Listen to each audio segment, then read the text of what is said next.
Bonjour à tous et bienvenue sur boursicoté.com pour cette nouvelle analyse technique des matières premières. Nous pouvons constater ici sur l'or qu'après une rupture avortée ici de la résistance des 1250,55 $ l'once, que les cours donc sont repassés sous ce niveau, l'ont validé ici comme résistance avant de poursuivre ici. Je vous avais donné un objectif à 1220 $ l'once, force est de constater que ce support a été cassé et est en train d'être confirmé, puisque lorsque l'on se rapproche, nous pouvons constater que suite à la cassure, la bougie ici est revenue chercher le niveau comme zone de résistance avant de poursuivre ici sur une dynamique baissière avec de nouveaux points bas significatifs. Donc d'un point de vue chartiste, on est ici sur une configuration qui ressemble un petit peu comme une anse avec tasse ici inversée. Donc nous avons la rupture de la ligne d'eau qui se situe ici et qui peut donc nous donner un objectif d'environ 45 points sous la ligne d'eau, à savoir 1175 $ l'once. Donc lorsque nous regardons, 1175 se situe juste ici sous la prochaine zone de support. Donc il semblerait que ce soit ce support qui, d'un point de vue chartiste, soit devenu l'objectif ici de la rupture à laquelle nous sommes en train d'assister. Donc tant que les cours vont rester ici dans ces niveaux et avec notamment la zone des 1220 $ l'once comme zone de résistance, ce sera notre nouvel objectif.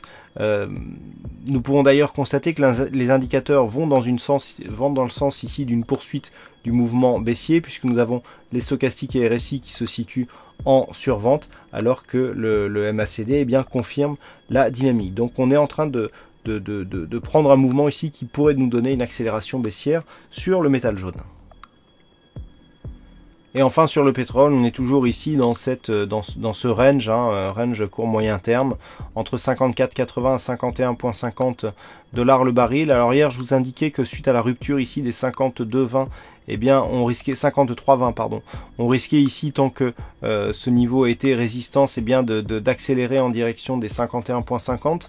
Ce scénario a été invalidé puisque les cours ici sont repassés au-delà de la zone horizontale qui définit la médiane du range pour marquer ici un contact sur la bande de Bollinger supérieure. Toutefois, pour remarquer que la moyenne mobile 50 arithmétique s'inscrit désormais comme une résistance sur les deux précédents contacts, et que cela pourrait nous donner une continuité de biais baissier. Pour s'en convaincre, il suffit d'élargir un petit peu le graphe pour montrer que avant nous étions plutôt sur une évolution supérieure à cette moyenne mobile, et que depuis le test ici de 53,20, les cours sont revenus ici, ont plutôt acté cette moyenne mobile comme zone de résistance. Donc si on confirme et qu'on ne casse pas à la hausse d'une manière significative cette moyenne mobile, on pourrait tout de même, malgré ici la tentative de cassure haussière des 53,20, revenir sur les 51,50 $ l'once. Voilà ce que nous pouvons dire sur cette analyse technique matière première. Passez une bonne soirée, bonne chance dans le prochain trade, et on se donne rendez-vous dès demain pour d'autres analyses techniques, toujours sur le site boursicoté.com.